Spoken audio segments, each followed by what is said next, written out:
Listen, we want to welcome you to PMS, our last panel discussion, and we're going to have a great time tonight. Listen, what I need you to do is make sure that you share this with as many people as you can. We also want you to make comments to the post, whether on Facebook or YouTube. We want to hear from you. We have a great panel tonight, and we want to hear from you, answer your questions, and really dig into this discussion tonight of social justice. And so before we get started and involved in this, I want to introduce our panel for this evening. And to my right, we have Major Willie Hickman, who was born and raised in Baltimore, Maryland. He's been now in law enforcement for over 20 years and now serves as major at the Berkeley County Sheriff's Department. And he also provides security training for churches across the state. We also have Deputy Sheriff Meron Kelly, born and raised in Columbia, South Carolina, in the northern part of Columbia. And upon graduating from Columbia High School, he attended the great South Carolina State University, the Bulldogs, garnered in blue, with a bachelor's degree in criminal justice. He also pursued his master's degree from the University of Louisville, majoring in justice administration. He has and serves on various committees and community organizations in the state, and it's too many to list that is on his bio, but we're glad to have him. We also have here Representative Ivory Thigpen, born and raised in Jackson, Mississippi. He now serves as the pastor of Rehoboth Baptist Church. He serves on executive boards with the Baptist E&M Convention of South Carolina on the executive board. He also is a graduate of Jackson State University, where he obtained a degree in biology, pre-medical, and inducted in Beta Kappa Chi Scientific Honor Society. That means he's really, really smart. He's also he also attended Palmer College. And he's also a doctor and a chiropractor with his wife at the Restore Chiropractic Family Wellness Center here in Columbia. And then we have Commissioner and Pastor Aaron Bishop. He is actually a graduate of Savannah State and has a bachelor's degree of history and a master's of biblical studies from Grace Divinity College and Biblical Studies. He's also the pastor of Grace Christian Church. He also sits on the board of Richland School District 1 here in Columbia, South Carolina. He's also a proud member of Omega Psi Phi, which I believe Meron is as well. So we have 2 Omegas and 1 Kappa. Amen. Let's pray. Aaron also serves and has multiple awards as well that we don't have time to mention, but I'm glad to have everybody here tonight. Once again, we want to welcome you to this. We're going to be talking about a hot topic. And tonight, I just want to warn you, we don't want to keep you long, but this may go a little longer than the 45 minutes that we have designated for that. But we're going to try to stick to close to that as much as we can. So let's dive into this. So my first question: after the pandemic, we saw the death of George Floyd, and we saw protests across not just the nation, but across the world about what we saw happen, seeing the police officer have his knee on his neck. Many people began to cry out about police brutality and the abuse of their power. And as a police officer, I'll give this to you, Meron. What can the police do or law enforcement do to gain the trust of the community? Thank you for the question, Pastor. And I think the George Floyd moment, and I will call it a moment, was an awakening period, not only for the nation, but for the world. It impacted everyone, no matter where you sat. I think it raised the consciousness of law enforcement to show that we needed to do a better job, and even calling out other peers. There is no one that could have seen what happened and say that was right. So I think we had to do a better job as law enforcement calling out what was wrong. But it invites also the conversation of how we can do our jobs better. Sometimes we don't know what's best for a community, and I know that what happened, as unfortunate as it was, invited us to have those hard conversations with communities, whereas we typically wouldn't. And those are ongoing conversations, from defunding the police to revision of policies to chokeholds and when to arrest. I think it invited the dialogue and conversation that was so very needed in our communities. Captain Hickman, you know, we also see, even with what Meron said about the police and the response of that, what are some measures? Because we constantly hear what the police is doing wrong. And I know that there's a response that we don't give room oftentimes to police officers or to law enforcement to kind of defend themselves or to speak to the issues at hand. What can we do, as I'm raising a black son, 2 black sons, what can we do to teach them how to interact with police so we don't see on the news another black boy dying to the hands of police? Again, thank you, Pastor, for inviting us here. And I agree with Melron. George Floyd incident was wrong on all levels. What we need to teach our children is, number one, is that we don't need to have a court session on the side of the road.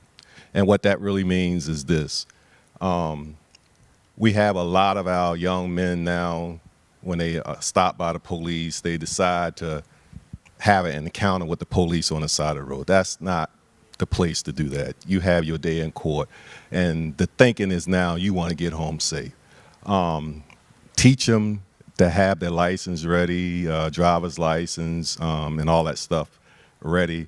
And if they don't feel safe, when they stop, they can pull into a public place. They just turn their blinkers on, the emergency flashers, and pull in somewhere where they feel safe. But I see a lot of our young men just wanting to have that encounter on the side of the road, and it's just not good. Just like I said, most police officers, if not all, in South Carolina are wearing body cams. So if you felt like you've been treated unjust or unfair or whatever, you know, have that day to be able to go home and make it home, and you know, take it from that point on is what I would suggest. Yeah, and we had this conversation one day, and I was telling you how, you know, one day I was driving, me and my wife were driving home. I was at a stoplight. I made the right when the light turned green. I made sure I did everything right because I saw the police behind me. So I turned my signal light on, made the right. He turned his lights on, pulled me over. Of course, he came to the car, said license and registration. And I said, no problem. I reached in, got my license, registration, insurance, provided him with that. And I said, hello, officer, could you tell me why I was pulled over? I said license and registration. Mm-hmm. Now, I was calm, but he wasn't calm. Mm-hmm.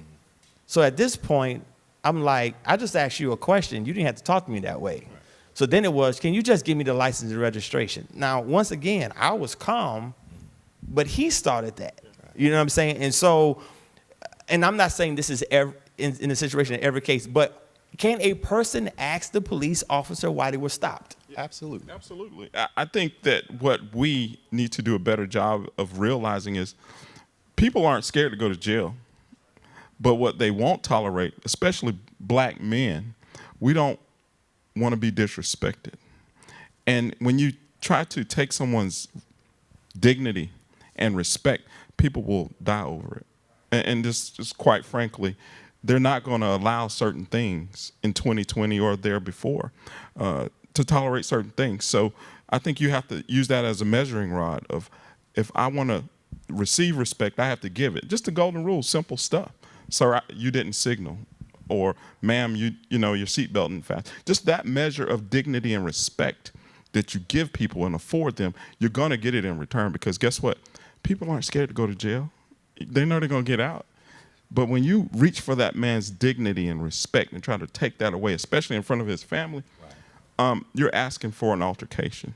And we shouldn't police for altercations. We should police for positive outcomes of situations. So instead of license and registration, it's, sir, you didn't turn on your signal, and how can we help get through this stop together, I think is the outcome that we're always looking for.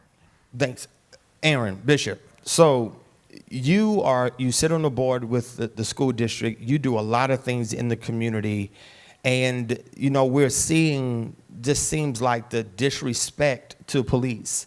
So it seems as if both sides are being disrespected at some point. What do you think we need to do as relates to our community's response to law enforcement? Well, first of all, Pastor Sam, I want to tell you thank you. There's a quote that says, it's important to be nice, but it's nice. It was nice to be important, but it's important to be nice. Thank you for being nice enough to have this conversation tonight. One of the things I believe Richland One has done, we have recognized that we have what you call ACEs, which is Adverse Childhood Experiences Syndrome, or what we call trauma-infused environments, with kids who are trying to sleep through the night and hear gunshots. Kids who grow up knowing that something happened traumatic with a engagement with their parents, their uncles, their aunties, with law enforcement, grow up with attitude to believe that they don't trust law enforcement. But that's why I can appreciate the leadership of Mayor Ron Kelly, who is from this community and stays in the community. And so what I believe we can do is constantly grow our own, or do a pathway towards policing in the community. What Richland One has done is not only combat the trauma-infused child who has seen death, who has seen gunshots, who grew up not trusting the police. They have also done something to make sure essential workers are valued. For example, when you think of essential workers, you think of police officers, and you also think of fire department. Well, Richland One has a program where we're growing firefighters, because there was a lack of firefighters in our community. I believe the same thing could be done when we begin to make a partnership with the City of Columbia Police Department and Richland County Department to make children aware of the pathway towards law enforcement, thus tracing and trusting the relationship of law enforcement. Can I jump in on it, Simmons? I think that's so good. I'm sorry, you want to respond to that? Can I jump in Sure, on it? sure. And to go with what he's saying, you're exactly right. I had a situation about a month ago at a skating ring when I was working off duty, and I was outside talking on the phone, and the security must have put a kid out. And this kid came out, and he was just enraged, and he's like, this, that, and another. And he said, as a matter of fact, I'm going to get a brick, and I'm going to bust your window, and I'm going to cut your tires. And I'm just looking at him, right? You know, and then I finally said, young man, come here. And he took a while, but he came. First of all, I asked him how old was he. He said he's 14, and I was like, okay, my son is 14. I would knock his teeth out if he was to talk to anybody like that. But, you know, I said, what did I do to you? He said, well, them people put me out. I said, I understand that. I had nothing to do with that. And I said, first of all, if you bust the windows and you cut my tires, I said, that ain't my car. I told him, I said, that ain't my car. I said, but what will the end result be for you? And after we had that conversation, I saw that he came around a little while to be able to have that conversation. And I don't think nobody else probably would have took the time to have that conversation with him. So I do agree with what you said. I mean, having an interaction with our community is important. And before we get to our next question, once again, please, those of you who are sharing, who are viewing, I want you to share this. This is information that I think is very important for you to know. Very important. I would even encourage you to even have your children to sit down around the TV or the computer right now to actually hear what we're talking about, because it's important. Like, for example, I remember, or even if you have any questions, but I remember recently my oldest son got his license.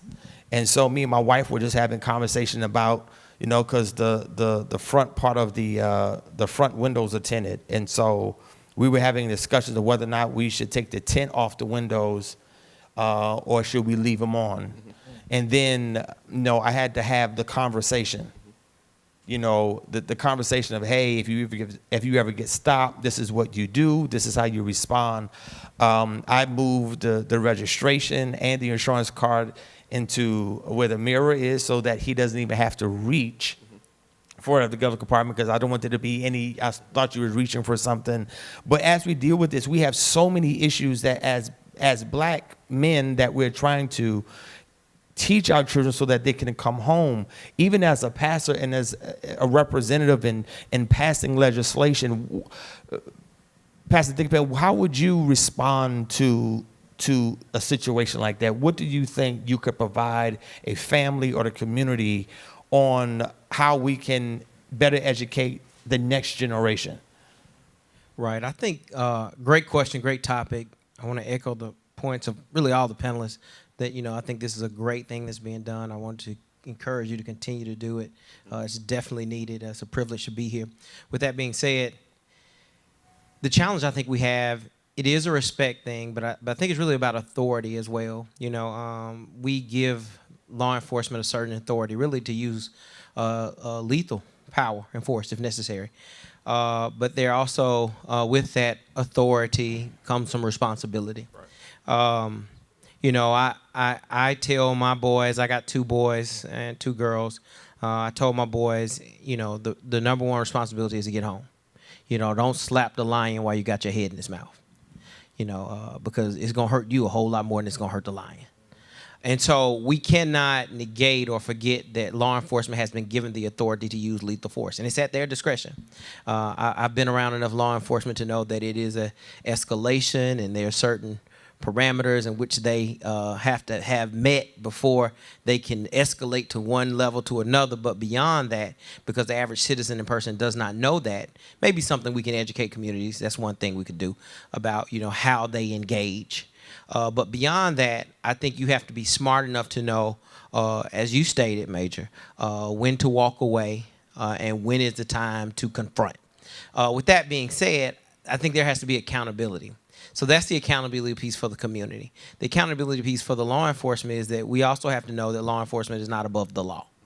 When it comes to misconduct, when it comes to approaches and how law enforcement treats and handles, I think we have not done a good enough job of being consistent across the board in having law enforcement be accountable to community, transparent to community, and therefore I think that's why we lack the trust sometimes that we need, particularly as African-American men. And I've heard Deputy Chief Melron say this many times, when you put on the badge, there's a history that comes with it. And psychologically, the people can't detach from it, whether it's their own experience, the ACEs that you described, or whether it is the documented history of law enforcement and why it came about and what was its initial purposes. That I don't think that's lost. And so I think it's a lot of moving parts, but I think it begins with what you said, and I was so excited to hear it because I would go a step further. Not only do we need to have programs, which I understand that's the type of program that the deputy chief came up in, and I think he's excellent. But we have to train up our young people to become protectors in their communities, givers to their community and not takers. A lot of these young men are around violence and they're not afraid to die. I mean, sometimes just being real African-American men, it's just reality of coming up. I tell my kids, I went to public schools, I went to private schools too, but, I was like, we literally walked the halls with killers, and we knew they were killers. We knew they were killers. But you had to, for lack of a better word, man up, and you knew how you had to move. I say that to say, particularly when we have at-risk young men, I think these are the men that we really can steer towards being protectors instead of perpetrators in their communities. And I think that's a key piece. I was just going to say, we have to always invite opportunities amongst each other to engage with these young people in non-enforcement opportunities. Each one of you have congregations. Invite law enforcement into your congregations at the appropriate time to engage with young men on how we get through a traffic stop together. What happens when someone calls 911 and gives your description? What is the officer going to do? That way they can ask the questions, they can go through the practical exercises, and it's not on the side of a road during a stop. And I think the more we do that, those encounters in a non-enforcement area, I think helps. The other side of that is everyone likes to talk about public safety. Public safety. Public safety does not mean policing. Public safety is me as a community member, as a young man in my area, making sure that everyone is okay, making sure that cars aren't getting broken into, making sure that I'm taking care of my neighbors and being my brother's keeper. And I think we need to, and I don't want to use the term de-police, but we need to remove police from the equation of public safety in so much as keeping neighborhoods safe. We are a tool of that, but it's the community that makes sure it happens. Melron, would you recall a time when there was an incident, I don't want to hijack the conversation, that a young man was shot by a highway patrolman on Broad River Road? And do you remember the response we had when we ask you as well as Chief Holbrook, who had just got to Columbia, and Sheriff Leon Lott, and even the Highway Patrol to come to Eau Claire. Yeah. And we literally began to heal the community because we had a courageous conversation. And I think that as pastors and leaders, whenever something happens in West Philly, a threat to violence, a threat to peace anywhere is a threat to peace everywhere. We need to be very proactive and not only have these type of conversations, but when we come out of the pandemic and get back to what could be a normal, that we respond with this level of trust that here's what we do in our city. And those interactions made for a better Columbia Police Department. And Chief Holbrook will tell you the same thing. But they're hard conversations. They're not easy to confront histories, because African Americans, in my opinion, view law enforcement through a lens of history. Not so much how we were treated, but by how stories that our uncles and fathers and cousins told us how they were treated on traffic stops. So we view that, and that's for some people that's trauma. I'm not going to stop for the police because my cousin got beat up when he stopped. So we have to talk about those things and how to counteract those through facts and training in some instances. Well, I want to chime in because I think it's an important point. I have law enforcement in my family. One of the things that I've quoted in our recent hearings is that, I got a first cousin that was raised like a brother that's chief of police in Yazoo City in Mississippi. But my point is his son, myself, we've all have had adverse experiences with law enforcement. I can think of 3 just off the top of my head that were horrible. I wondered whether I was going to walk away with my life with one of them. There was really 4 if I count all of them. One here, even as a pastor, and I'll tell that one quickly. I was in my office late one night working, as many times I do work on a sermon. This is before I was an elected official, and my truck was parked under the little breezeway, and officer pulled up. It was deputy sheriff, and he drew his gun and said, "Come out now." And I said, "No, you got to put your gun away first." And he's like, "I said, come out." And I understood that's a lawful command. But to your point, I need you to calm down. I need you to holster your gun. I said, my name's on the marquee. You can run my license. I put my driver's license on the window. But I promise you, and I wasn't even standing in front of the window. I was, peeking over. I'm not coming out till you holster your gun. And then even I can think back to even when I was a college student, man. I was on a date with a young lady, first time too. Got completely emasculated by the police. I'm talking about took every bit of my manhood, in front of her, And I say all of that to say we can't allow that to be the broad brush that we paint all interactions with, because everybody isn't like that. And I have intentionally tried to build relationships and connections and better my understanding of what it means and the role of a police officer, which I have a much better understanding. As a chaplain, I understand most officers just want to get home safely to their families. I have gone through the use of force training with Richland County.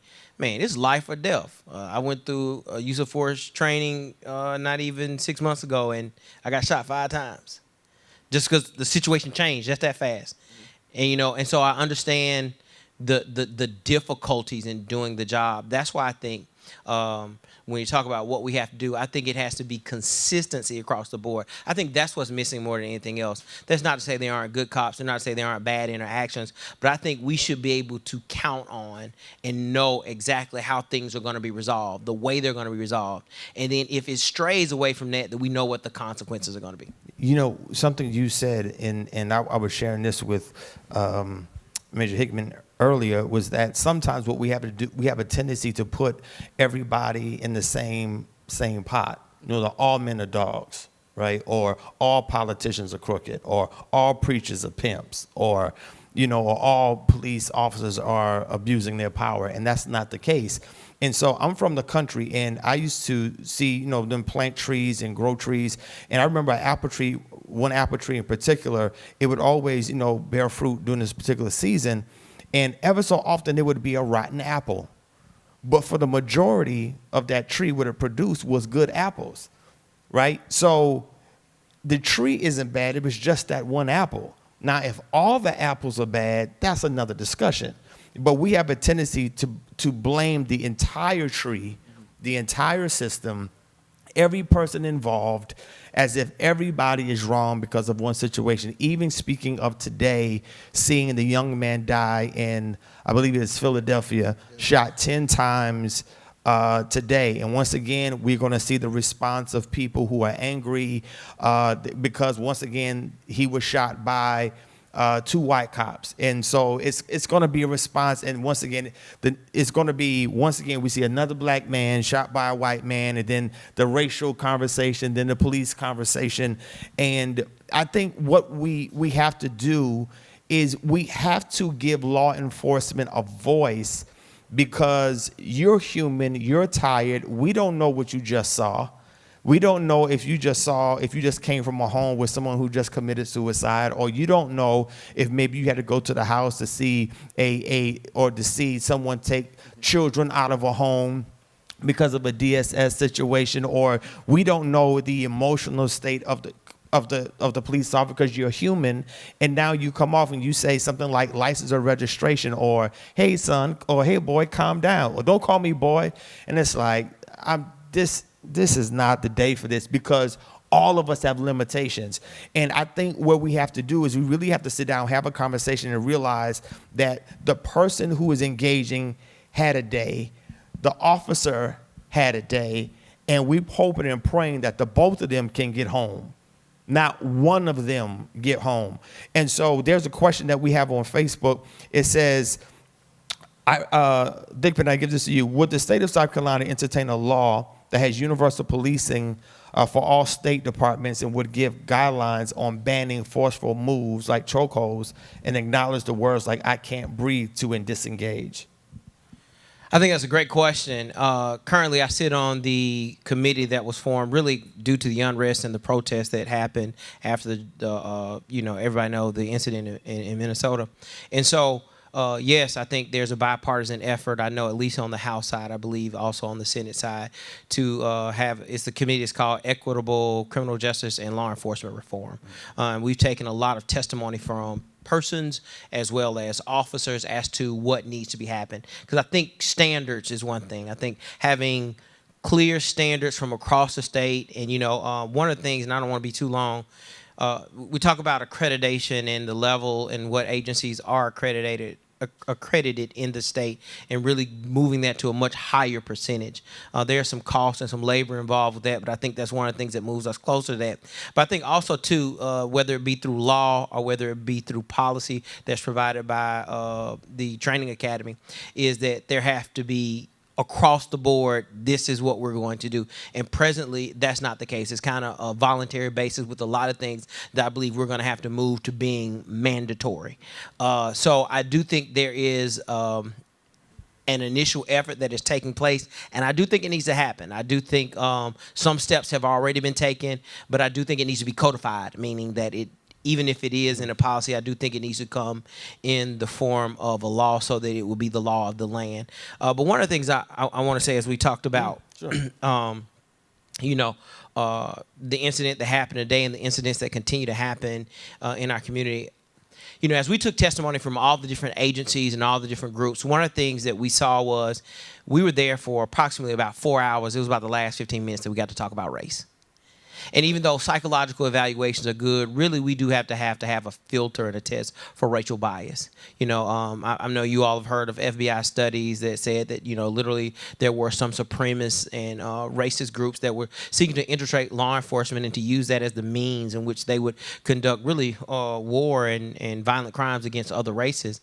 And there's no doubt that I believe there's a perception that black men are seen as a threat. Now, some may quote statistics of violence, but really crime tends to be more geographically linked than anything else. They're more opportunity linked than anything else. So the reality of it is we are no more violent and no more criminal than any other people, but yet there's a narrative that paints African Americans as dangerous, and sometimes it's conscious, sometimes it's subconscious. Sometimes people may switch over, grab their pocketbook, or lock their door when they see an African American male. And I think those are the things we have to begin to have conversation about. I think, one, we have to recapture the narrative of what it means to be black men and what black represents. But I also think there has to be a conversation internally in the agencies about weeding out those type of people and having those type of filters, because I don't know if that's a courageous conversation that's really willing to be had at this point in time. And that's my principal concern, because as a black man, when we on the state floor debated whether or not we have open carry, they call it constitutional carry to make it sound better, but open carry for everyone. And I said, I have to address this in the African American context. When you look at the death of Trayvon Martin, and the list goes on, Michael Brown, their blackness was seen as a threat. Their blackness was seen as a weapon. And, the boy had tea and Skittles. And so if your blackness is seen as a threat, whether you have a hoodie on or not, you mean to tell me you're talking about letting them have now a weapon that you can openly see, when what I can assess is when it goes to trial, what's being adjudicated is whether or not the officer or the person, it's not even officer sometimes, whether or not the person feared for their life. And many times it's just the only thing that caused them to fear for their life was that they were black. Yeah. We have to watch sometimes comments like that come from a place of privilege. I don't think I would have recommended that, for knowing growing up in an African American community, what that would suggest. First thing. Second part is violence a lot of times is about proximity more so than who commits it. So far this year, unfortunately, we've had 18 homicides in the city of Columbia. 16 of them were African American males. Of that 16, to date, we believe only one of them was unknown perpetrator. So that tells me that of the 16 African American males that were killed this year, all of them were killed by people that they knew or had some type of contact or relationship with. So again, to your point, it's about proximity, not this black on black thing that we're trying to suggest. Same thing with other racial groups. We harm people that are closest to us. And it is unfortunate, and we just have to work on a better way of breaking that cycle. So I've also learned that the president has also stopped diversity training on the federal level. So if we're going to have this conversation about race and culture, and as a black man, understanding that what would you do if you saw another black man carry a gun or what have you, how does the nation move forward when now the education of that is no longer being funded? Bishop, want to respond to that? Yeah, so I think each house lays on its own foundation. Yeah. And as a school district, sometimes, for lack of words, you got to rob Peter to pay Paul. You got to steal from, I'm sorry about the words. You got to take from one pot to take care of another one. And it's no secret we're in the pandemic, right? And one of the things that I told somebody when we were looking at the George Floyd incident, maybe even now West Philly, I thank God that we may still be in a pandemic for a little bit longer, because we had to infuse social emotional health within our curriculum. Because picture this, during a time with the climate of our election, it's stirring up youth and adults with MAGA hats on one side and Black Lives Matter on another one. What do you think the school district will look like if something begins to incite? When you look at what we're talking about, the social emotional health, we had to make sure that we've had the courageous conversation with students about race, about diversity, about an understanding of a bias or implicit bias. We did a lot to make sure that when our children return back to school, that we don't have a riot on our hand. And now even tonight in the school board meeting, we have to give our contract to our SROs, which means the SROs is a priority to opening up schools. These are the indicators. These are the signs. These are the things that we have to put in place as a school district to ensure that safety and security is a priority, along with feeding children and educating children. So we have a lot of work to do. We have a lot to do to make sure that education is not disrupted. And I think not only in the schoolhouse, but I think it needs to be done in the church house.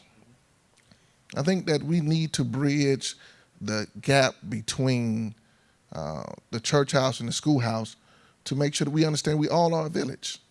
If it takes a village to raise a child, imagine what it does to raise a community.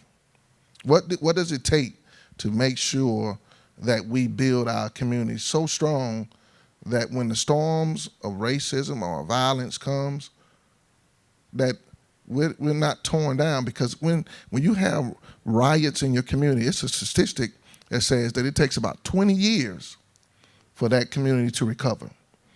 So when we burn down our communities because we're upset and we're frustrated from a level of violence that is a outcry from poverty or lack of resources and opportunity, then we're setting ourselves back even further. We're resetting our communities when we face these situations. So the school district is trying to make sure we're being proactive, because it may be a matter of time.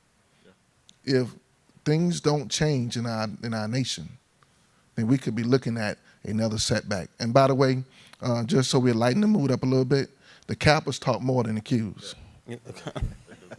I'm trying to make up because I'm outnumbered. Bless the Lord. But I think that is a great question. I think a lot of people aren't even aware of the executive order that was passed recently. It was passed in the last few weeks, where basically, well, the good thing about it is it's an executive order, which means that, it can be changed by the next president.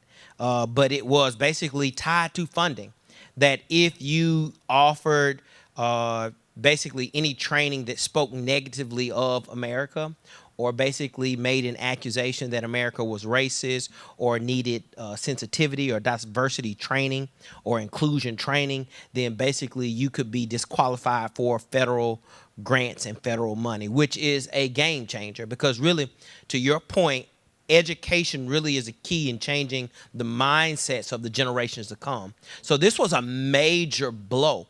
And I do think that a lot of ground was being made. As a matter of fact, it was one of the things that I ran on in my platform of hope. The H stood for healing racial tensions. And one of the ways that we wanted to heal racial tensions was promoting government training about cultural diversity. And even the word that the deputy chief used, privilege, because a lot of people operate in privilege and don't even understand that they do. They have a bias. For everybody has a bias.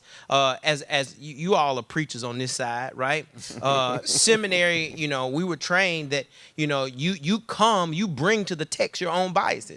And you have to identify those. Not only do you have to know the context, but you have to identify your biases. I have found that works across the board in life. As you approach something, you have to identify what your biases are. You have to identify what other biases are. The president has basically passed an executive order that says, no, you can't call out my biases, and I get to ignore my biases. And if you try to call them out, then you disqualify from funding.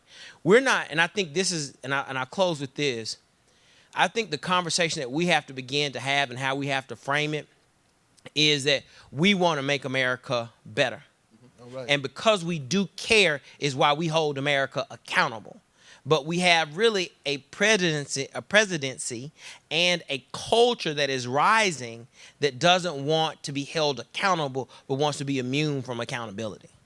We talked a little bit yesterday, and I want to say this. Growing up, politics wasn't a conversation in our home like that. It wasn't. We talked about the things that we saw that was wrong or what have you, but getting into the political landscape was something that we just didn't do. And politics is involved in everything from what happens in our community to community development to opportunity zones to funding. Do we fund the police? Do we not fund where we put grocery stores, education? Do we cut funding for education? It's money and economics involved, it's politics involved. And one of the things I wanted to do in this platform And I wish, to be honest with you, this is the one time I wish thousands of people was watching this, not to get attention, but people could be informed, because, you know, where we suffer, where we have no knowledge is where we suffer. And what we have a tendency to do, and I'm just going to speak freely on this just for a few moments, as a black man born and raised in South Carolina, what I see us do is we always react, and we're like matches. We light up and it goes away, and we never see the change because we're just mad at what happened. Okay, we marched, but we never asked for anything. We had all of these protests, you know, from the first week for the protests to start off all right, for it to end horribly. And we had protest after protest after march after march after march, protest after protest after protest. And I'm not trying to offend anybody in this, but we did not ask for anything. We just marched. And we have to put those who we vote into office under the pressure because they represent us. But because we do not use our voice in voting, because we do not ask, we're not taken seriously. So it's like they're angry. They'll be over there in a week. So now what happens? There's no more protests. There are no more marches, and nothing has changed. 100% agree. But it's also a two-way street. I can't speak for all law enforcement, but for Melron, I have to weigh what's superficial versus what's substantial. And I'll give you an example. During the marches and the protests, there was a lot of talk about, are the officers going to kneel with the protesters? And are the officers going to hold up Black Lives Matter signs? And I had to question myself, and I'm being real personal with you, what's superficial versus what's substantial? See, what's superficial is me not really meaning it, but I'm going to kneel down because that's a good photo op, or me holding a Black Lives Matter sign because that's what the people want. But what's substantial is me going in and reevaluating my policy to say we don't use chokeholds. Superficial versus substantial. What's substantial is me going to the protest line saying, hey, let's meet after this and let's look at police policy. What are those things that you want to see different in your community? Superficial versus substantial. Those things are substantial. And if I really, really care about my community and my son and your son and your son and your son and your son, what's superficial versus substantial? And we got to be serious about this thing, y'all, because this is our community. This is our state too. And, you know, at the time, I had a big mama that cared about how I was treating people, you know? Mm-hmm. And I had to really know that I represented a community that I grew up in, you know, 555 Farrow Road area, like he represents Belvedere. But we belong to a community, so as an African-American officer that came from this community, I had to weigh what was superficial versus what was substantial. And not to throw stones at anyone who did that, but I had to be real with myself and to my community to know that I wanted to do things that was substantial, that would have lasting impact, that would be in existence way beyond my time at the police department. Superficial versus substantial. And we got to stop playing about this thing because people's lives hang in the balance when we don't. Yeah, and this is why even as Christians, you know, we use this term kingdom a lot. And we're kingdom this and kingdom that and kingdom this and kingdom that. And we use this word so often, and very few churches operate in it. Mm-hmm. And if we're just having church services and you're using the word kingdom, that's all you're doing is having church. Kingdom is having people in positions who have the ability to make choices on the behalf of people because you sit in a seat of influence. So you could be in the House or the State House and say, hey, wait a minute.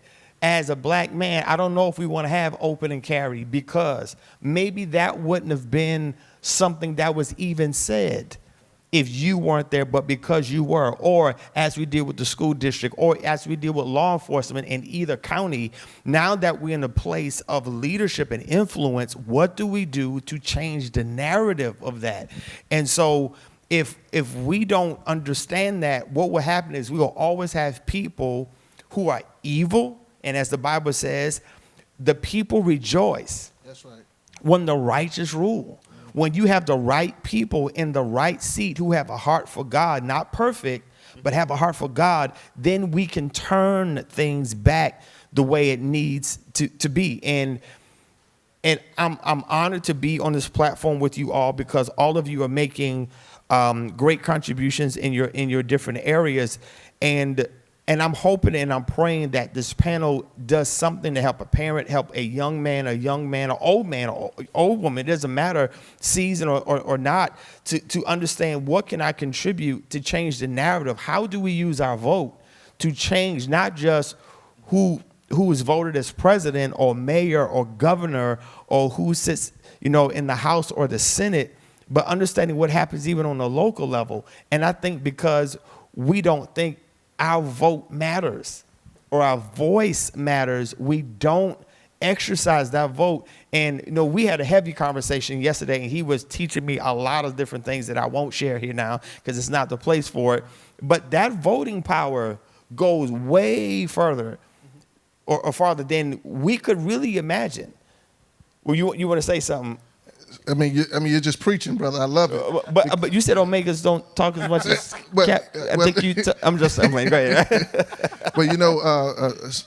But Pastor Sam, you said so much, and I just want to cover maybe one or 2 points. Yes, voting has consequences. Mm-hmm. Voting matters. And for those preachers on this side of the room, it took a vote to put Jesus on the cross. Mm-hmm. Think about that. And to understand that, and preach right there. And when we look at how important the vote is, I had a revelation on Wednesday. I'm sorry. Go ahead. That's good.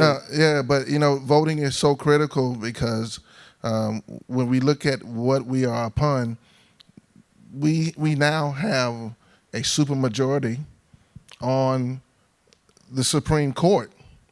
That even if we do get to a place where we gotta fight for the right to vote, could it be overturned? We're at a critical state where I want to encourage everyone to really exercise not only the vote when it's time to elect people, but look at the votes that's happening on your city council. Look at the vote that's happening on your county council. Look at the votes that's happening in your school board. I want to share this. Every year, faithfully, the Boy Scouts from Shandon community comes and sits through one of our board meetings. Now, those young kids, they don't necessarily look like me, but they're learning everything about me and my decisions. When are we going to take our young men and ladies to these meetings and let them be educated on the political process? Because we have to understand there's one quote, and I'm always disturbed by this quote, Pastor Thigpen. It says, it's better to build up children than to repair broken men. I think you should do both. I think we need to make sure we start interrupting the cycle of people who don't trust the political process. If you look at some of the numbers and the statistics, they're saying men who are between the ages of 18 and 35 refuse to vote. Shaquille O'Neal. Now, don't beat me up about this. My frat brother just voted for the first time. Hey man, I was just gonna ask if you didn't volunteer. Don't do this right now. Gonna ask. Pastor Sim, you're gonna have to take over this conversation. But Shaquille O'Neal just voted for the first time at the age of 48. That's not just about celebrity status. That's community status. That's happening. So I'll pause right there. I don't want to talk as much as the Capitals do. No, but I think all of this is good, and we've spent a lot of time talking about police interaction, with the effects that it has on the community, black community specifically. But I want to make a turn right quick and talk about how South Carolina ranks. In 2019, we ranked number 5 in women being murdered by men. What do you think we can do, especially as men, to fix that? We have to start talking about relationships and how to maintain healthy relationships as soon as we know that our young people are engaging in dating. I think the earlier we do that, the better. Willie? I agree. I mean, it's okay to date, but how do you maintain dating that person? What happens? And what we're finding is happening at the high school level, especially at the college level. Relationship violence is real.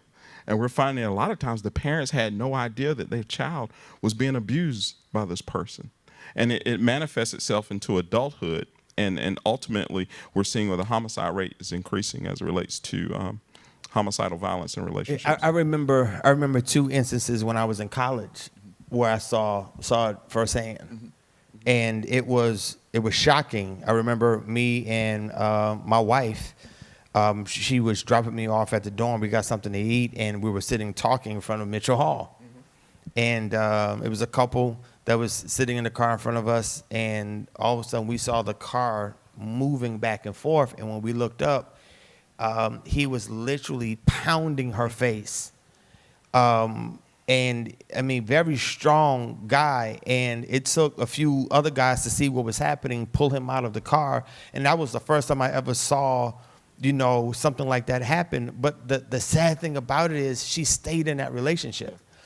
And so I think to answer this question, my thoughts are when we start dealing with broken men, and we start dealing with even broken women who would stay in a situation like that, where he says, well, if you leave, I'll do the following things to you. These threats, so she's afraid to leave for her life or for her children's life. And we see this cycle. But I think in order to really address this issue with men, we have to pour back into men, but we don't have the examples I think we should have, or as many as we should have. And we have to address it that way. And so do you all have anything you want to say in response to how we need to not abuse women? Right. I do know that we have dropped statistically. We're no longer, I think, in the top 10. So that is some good news. And I know there's been a lot of work and education along that lines. And I know the legislature's done a lot in that area. It hits home really personal for me. I had a young lady that was shot 11 times on Farrell Road. And, remember preaching a funeral, remember ministering to her family. And I know they still are deeply impacted by the loss of her life. And I'm just going to speak very frankly. I know in having conversation, it was a young man she used to date. She wasn't dating at the time, but I do think her emotional ties to him allowed her to be vulnerable and to open herself up to really someone who had malice and, malicious intent in harming her. I can't speak to his mindset or his motivations. He had a mutual friend at the church who he grew up with, so it was kind of like a connection on both sides, much more so to the young lady than him. But my point was, I know the parents look at it as a gun violence issue, and, I think when we talk about dating violence, I think it's one of those, again, taboo subjects in our community. Nobody wants to admit that they're hitting or they're being hit, or that they're in a violent relationship or have allowed themselves to be susceptible to such. I've counseled people from the community who go to another church but really ashamed to go to their own pastor and tell them that they're in an abusive situation. And, I think, and I want to give an example, but I think it really becomes with talking about what a healthy relationship looks like, right, and setting expectations and standards. And like a lot of times, sometimes when people are in these, particularly when they're grown, they're financially dependent, meaning like they want to leave, but they can't leave because they're financially dependent. So I think we have to talk about financial dependence and independence and how you ensure that no one is in that type of situation. I think we have to talk about what a healthy relationship is. And I think we have a great responsibility even as pastors because, I think a lot of times we don't even talk about it and address it from our pulpit to say that this is not acceptable. I remember, vividly counseling a couple in my office, and fella act like he was going to beat his wife in front of me. And, I'm a man's man, and so I don't shy away from confrontation. And so I'm like, no, I can't control what you do outside of here, but let me tell you what you're not gonna do in here, right? And he brought his wife to counseling. Why? Because she was using the means that she knew to protect herself, and she was basically saying, I won't sleep with you as long as you abuse me. And so he was bringing her into me to say, Pastor, tell her that the Bible says she's supposed to sleep with me. Right? And you know, there is a conjugational duty and responsibility, but there also is in, I know I'm talking preachers, 1 Peter 3, it talks about honor your wives as the weaker vessel, or else the Lord won't hear your prayers. And I said, so you need to work on you, and don't worry about her. You need to work on you. And, you know, I stopped counseling her and began to the broken man piece, really just counsel him. And he was upset and frustrated with me saying, well, why are you not counseling her? I said, because she already told me she want to leave. And my only counsel to her is to leave your black tail alone. That's my counsel to her. And you need to get yourself together. Yeah, but I don't think a lot of times, I said all that to say, a lot of times I don't think we're willing to have those tough conversations, particularly when it comes to men. You know, because a lot, particularly, and I think there's something culturally about us as African-American men. Ain't no other man gonna tell me what to do in my house. I think the reason why we see a lot of men not in church, because they don't want to necessarily yield to another man who has a certain degree of authority in a place that really, they're at a disadvantage because maybe they don't know Scripture the way we know Scripture. But my point is, there has to be tough conversations. And I keep coming back to this word, whether we talk about politics, whether we talk about policing, whether we talk about the home life relationship between man and woman, there has to be accountability. And accountability doesn't mean that I have to necessarily say you are right or wrong, but what we cannot do is suffer in silence. We cannot condone things that are ultimately destroying us. We have to say, no, you got to give an account. So that says whatever it is that you're doing, there's somebody that you need to be accountable to. Right? Absolute power corrupts absolutely, right?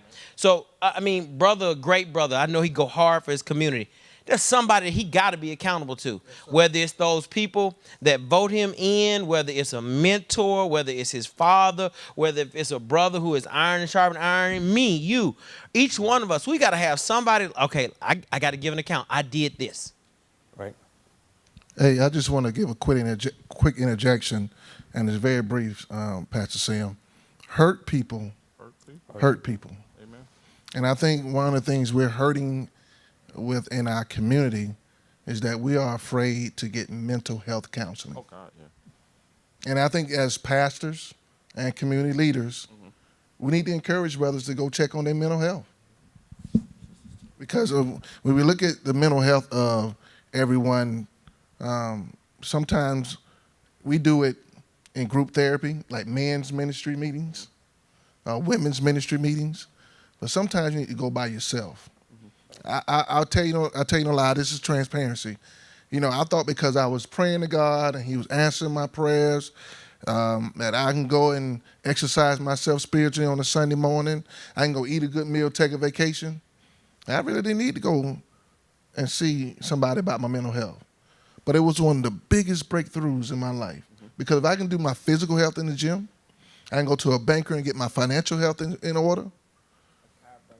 Yeah, I can definitely do the same with my mental health. And it was such a release and a great turn in my life that I know I became healthier just off the first visit.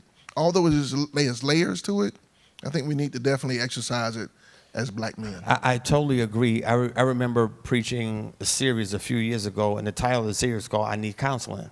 And I remember telling the church, you don't need prayer, you need a couch. That's right. And sometimes you need somebody to walk you through, because some things, we want to put everything in the spirit realm.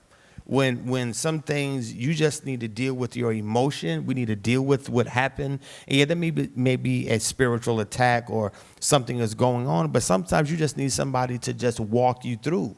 And so we talked before the platform, and this will be the last thing we say, then we'll close out. And you were sharing how the pandemic, violence, and everything that's happened, and the impact it's been having on police. Do you mind sharing? Yeah, I was sharing earlier that we had to refer more people to counseling than I know that I ever have in my 22 years. And it's because of all of those things, right? The pandemic, the rates of violence, seeing what we see. And it used to be a taboo subject in policing. Nobody wants to go see the police psychologist, because guess what that means? I'm going to take your gun and badge, and you're going to, So we have to let our officers know that that's okay. And we have to encourage that they do that. Because what I've also found that during the pandemic, the levels of interaction are fading as well. So I'm encouraging my officers, I'm encouraging my family members to call someone that you normally wouldn't call just to see how they're doing.